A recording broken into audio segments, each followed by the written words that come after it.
mot sur le vaccin AstraZeneca.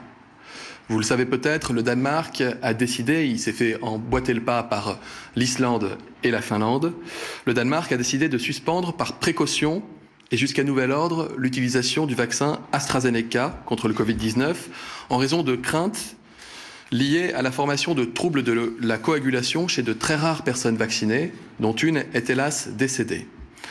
Dans le même temps, l'Agence nationale de la santé danoise souligne qu'à l'heure actuelle, on ne peut pas conclure à l'existence d'un lien entre le vaccin et ces troubles de la coagulation. L'Italie a décidé de suspendre quant à elle un lot seulement de ces vaccins pour analyse, un lot qui n'est pas utilisé sur le territoire français.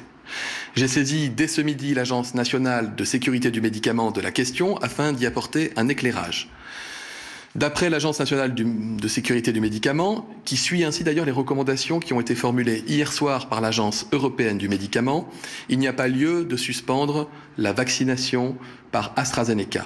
Des enquêtes sont menées systématiquement à chaque fois qu'un effet indésirable grave est déclaré. Mais de quoi parlons-nous ? Sur 5 millions d'Européens, 30 personnes ont présenté des troubles de la coagulation.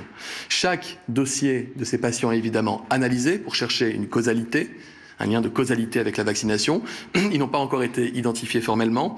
Et surtout, ça ne constitue pas, nous dit l'agence, un sur-risque statistique. C'est-à-dire que sur 5 millions d'Européens qui ne se sont pas fait vacciner, on pourrait s'attendre à ce que 30 d'entre eux présentent également des troubles de la coagulation.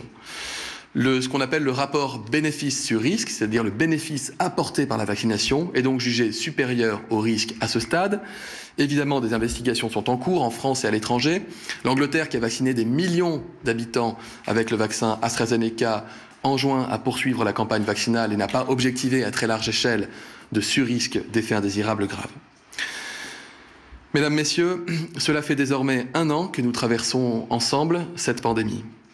Je tenais à vous dire que je sais tous les efforts qui sont les vôtres au quotidien, ce qui vous en coûte. C'est ensemble que nous tenons depuis le début et c'est ensemble que nous y arriverons. Je vous remercie.